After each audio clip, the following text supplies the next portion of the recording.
Nasabat ang mahigit 5 milyong pisong halaga ng smuggled na sigarilyo mula sa dalawang warehouse sa barangay Saraza, Brooks Point, Palawan. Yan ay dahil sa tuloy-tuloy na anti-smuggling operation ng pambansang pulisya, katuwang ang iba pang ahensya ng pamahalaan sa layuning matigil na ang mga iligal na aktibidad sa ating bansa.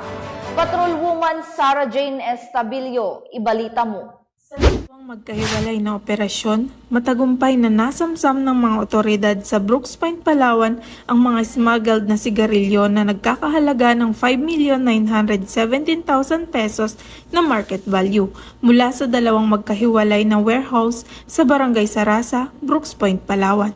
Sa pangunguna ng Bureau of Internal Revenue kasama ng mga tauhan ng Brooks Point Municipal Police Station, Philippine Coast Guard Palawan District, Naval 4 West at CIDG na ipatupad ang mga search warrant at mission order na humantong sa pagkakasamsam sa nasabing kontrabando. Ayon sa impormasyon, ang mga otoridad ay nagtangkang arestuhin ang umano'y may-ari ng nasabing warehouse na kinilalang si alias Al, ngunit ito ay nakatakas.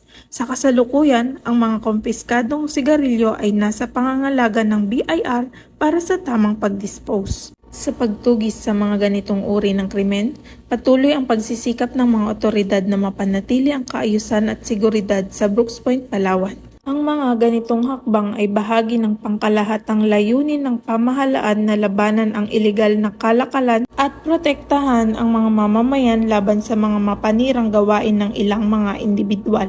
Mula dito sa Calapan City, Oriental, Mindoro, ako po ang inyong PNN correspondent, Patrolwoman Sarah Jane Estabilio, alagad ng batas, tagataguyod ng Balitang Pulis. Maraming salamat, Patrolwoman Estabilio.